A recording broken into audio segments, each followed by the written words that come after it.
Bismillahirrahmanirrahim. Assalamualaikum warahmatullahi wabarakatuh. Salam Malaysia Madani, salam Jawatan Pendidikan Negeri Melaka. Yang saya hormati Tuan Haji Jamsari bin Mariman, Kepala Pengarah Sektor Pengurusan Murid. Yang saya hormati Puan Sri Dewi binti Saiful Nathan, Timbalan Pengarah Sektor Perancangan dan Pengurusan PPD. Yang saya hormati Puan Najah Rubaiyah binti Abu Nawas, Timbalan Pengarah Sektor Pengurusan Sekolah, Barisan Ketua Peluang Pengarah Kanan, Ketua Peluang Pengarah dan seluruh warga Jabatan Pendidikan Melaka yang dirahmati Allah Subhanahu Wa Taala. Jadi insya-Allah pada minggu ini tiba giliran Sektor Pendidikan Islam untuk berkongsi resensi buku, dan saya telah diminta untuk menyampaikan perkongsian dan insya-Allah saya akan cuba sampaikan apa yang telah saya perolehi. Jadi buku yang telah saya peroleh iaitu Good Boss Better Boss, edisi bahasa Melayu, model kepimpinan praktikal untuk kejayaan pasca Covid. Sebenarnya buku ini ada dua versi, satu versi bahasa Inggeris dan versi bahasa Melayu. Jadi saya beli kedua-duanya sebab versi bahasa Melayu tu lambat dapat, terpaksa beli bahasa Inggeris. Ini saya gunakan semasa mengikuti kursus sepanjang 36 minggu yang lepas lah. Penulis ini adalah Stephen F. Cole, yang mana beliau seorang warga negara Amerika dan sekarang menetap di Malaysia, berkahwin dengan salah seorang warga negara Malaysia lah, berbangsa Cina, dan mempunyai 258 muka surat. Jadi dalam buku ini saya cuba untuk mengaitkan dengan ciri kepimpinan yang telah dipesankan oleh Rasulullah sallallahu alaihi wasallam melalui hadisnya, An Abdullah bin Umar yaqul sami'tu Rasulullah sallallahu alaihi wasallam yaqul kullukum ra'in wa kullukum mas'ulun an ra'iyatihi, al-imamu ra'in wa mas'ulun an ra'iyatihi, war rajulun ra'in fi ahlihi wa huwa mas'ulun an ra'iyatihi, wal mar'atu ra'iyatun fi baiti zawjiha wa mas'ulatun an ra'iyatiha, wal khadimu ra'in fi malin sayyidihi wa mas'ulun an ra'iyatihi. Qala hasibtu an qad qala wa rajulun ra'in fi malin abihi wa mas'ulun an ra'iyatihi wa kullukum ra'in mas'ulun an ra'iyatihi. Muttafaqun alaih. Yang maksudnya setiap kamu adalah pemimpin dan setiap kamu bertanggungjawab atas kepimpinannya. Imam itu adalah pemimpin dan bertanggungjawab atas kepimpinannya, dan lelaki itu adalah pemimpin dalam keluarganya dan bertanggungjawab atas kepimpinannya, dan perempuan itu adalah pemimpin dalam rumah tangganya dan bertanggungjawab atas kepimpinannya. Dan pekerja itu ialah pemimpin bagi harta majikannya dan bertanggungjawab atas kepimpinannya. Dia berkata, aku menyangka bahawa sesungguhnya bahawa baginda Rasulullah sallallahu alaihi wasallam juga bersabda, dan lelaki itu ialah pemimpin bagi harta benda ayahnya dan bertanggungjawab atas kepimpinannya. Dan kamu semua adalah pemimpin dan bertanggungjawab atas kepimpinannya. Jadi tuan-tuan yang dirahmati Allah Subhanahu Wa Taala, biasanya kita baca hadis ini sebahagian je, di pangkal ayat saja. Setiap kamu adalah pemimpin. Jadi uraian di belakangnya itu biasanya kita jarang baca. Dan hadis ini ada dalam mata pelajaran pendidikan Islam tingkatan 5 dan diuji. Jadi tuan-tuan yang dirahmati Allah Subhanahu Wa Taala, apa yang ingin saya kaitkan dengan Good Boss Better Boss?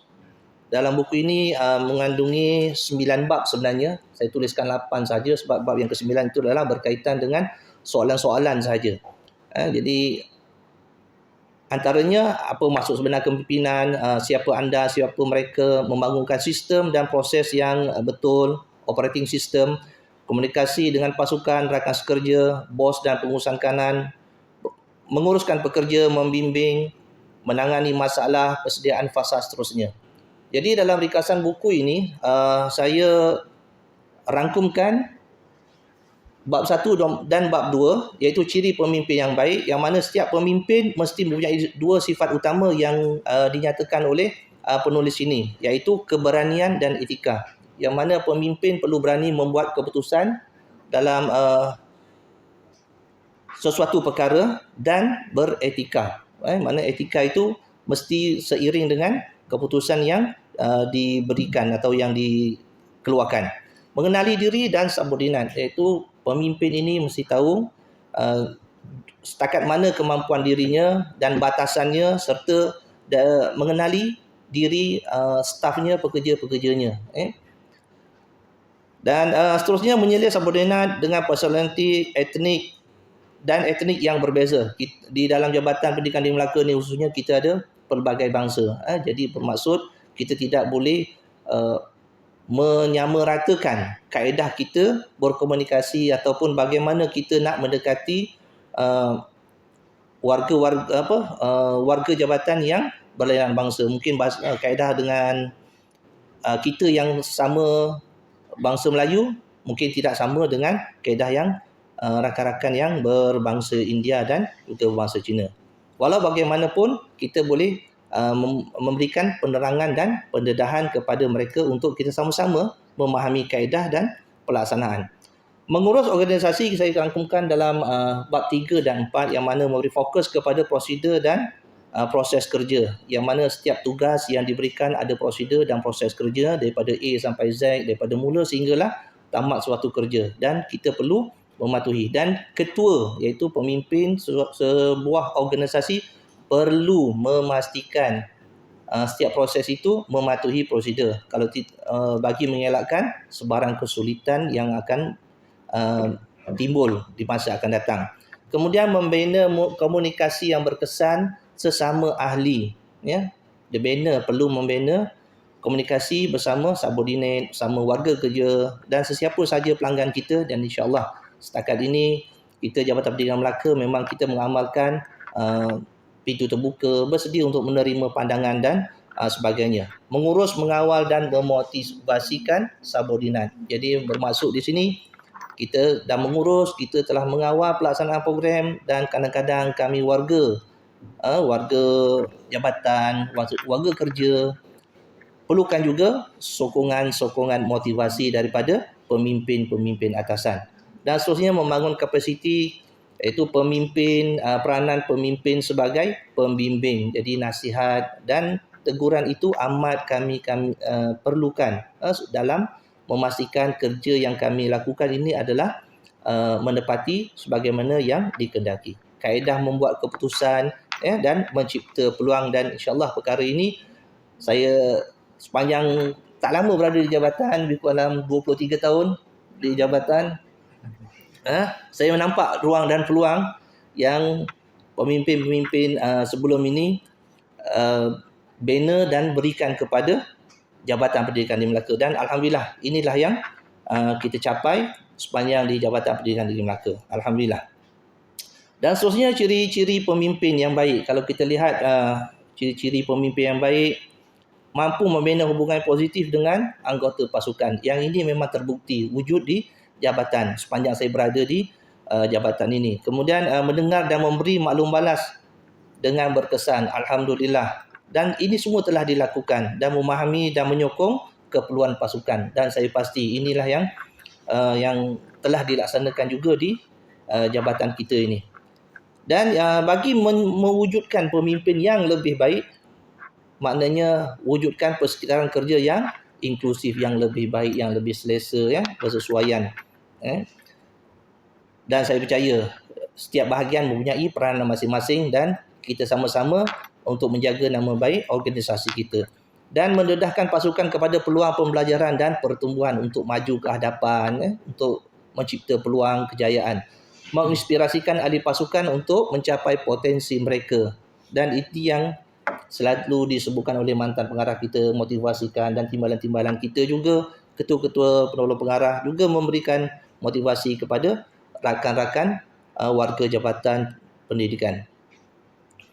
Dari kesesuaian buku ini dalam konteks kepimpinan organisasi, yang ini biasanya kalau yang pernah menjadi pengetua, dia biasalah dengan lapan langkah kepimpinan perubahan kota, iaitu mewujudkan kesegeraan. Kadang-kadang, maaf tuan, kadang-kadang macam saya ni dah lama, perlu ada spark yang baru.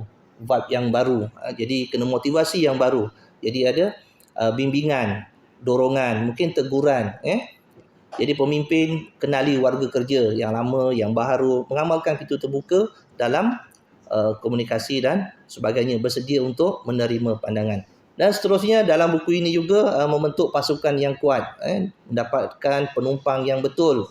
Penumpang bas yang betul ini bermaksud siapa yang akan bersama-sama dengan kepimpinan untuk menyokong mencapai misi dan visi. Kalau kita di Jabatan Pendidikan Negeri Melaka, dah pastilah misi dan visi pendidikan. Membina komunikasi yang baik dan seterusnya, mempengaruhi melalui suri teladan. Jadi di situ ada saya sertakan komunikasi berkesan dalam organisasi, ada 4 peringkat. Bersama dengan ketua, komunikasi dengan ketua, komunikasi dengan staf seliaan, komunikasi sesama rakan sekerja dan juga komunikasi dengan pelanggan. Yang ini semua kita laksanakan di Jabatan Pendidikan Negeri Melaka, khususnya di sektor pendidikan Islam sekarang ni lah. Dia musim panas. Sebab apa? Pemilihan murid ke tingkatan 1. Jadi ramai orang yang akan datang bertanya, dan selepas keluar keputusan dia akan datang buat rayuan pula. Dan dalam buku ini juga dia menekankan model ACCT, Attention, Clarify, Confirm dan Thanks. Yang mana attention ni perhatian, dapatkan perhatian pendengar, pastikan pendengar tidak hilang tumpuan, clarify penjelasan, confirm pengesahan, thanks dan terima kasih. Sama juga kaedahnya seperti orang waiter mengambil order. Mula dia akan dapatkan perhatian daripada pelanggan. Kemudian nak tahu apa pelanggan nak. Kemudian kita sahkan apa yang diorder oleh pelanggan tadi, dan sebelum beredar ucap terima kasih. Itu biasalah. Dan sebagai pemimpin juga, kita boleh wujudkan keseronokan bekerja, galakkan keseronokan bekerja dalam kalangan ahli. Kemudian suri teladan, kita tunjukkan teladan yang baik, adil, ketekalan dalam melaksanakan tugas-tugas kita dan keputusan. Seterusnya bijak mengurus, komunikasi terbuka, dan yang saya paling suka ialah di mana ada masalah, di situ ada peluang. Mungkin kalau saya hantar ketah kerja di peringkat kewangan, mungkin ada di peringkat unit kewangan, ada membuat komen pada ketah kerja saya, di situ saya belajar apa yang diperlukan, dan insya-Allah perkara itu akan saya perbaiki. Dan terima kasih saya ucapkan atas teguran dan ingatan kepada saya khususnya. Jadi seterusnya tuan-tuan, rumusannya, dalam mengurus pekerja bukan suatu yang mudah, tetapi ia mempunyai impak yang besar kerana anda mengubah kehidupan seseorang. Jadi insya-Allah dalam kita berkongsi misi dan visi, kami di bawah ini memerlukan seliaan, penghargaan, hargai pandangan dan motivasi. Jadi tuan-tuan yang dirahmati Allah Subhanahu Wa Taala, sekadar itu daripada saya, good boss better boss, dan insya-Allah kita semua akan jadi pemimpin yang terbaik insya-Allah pada masa akan datang. Wabillahi taufiq wal hidayah. Wassalamualaikum warahmatullahi wabarakatuh.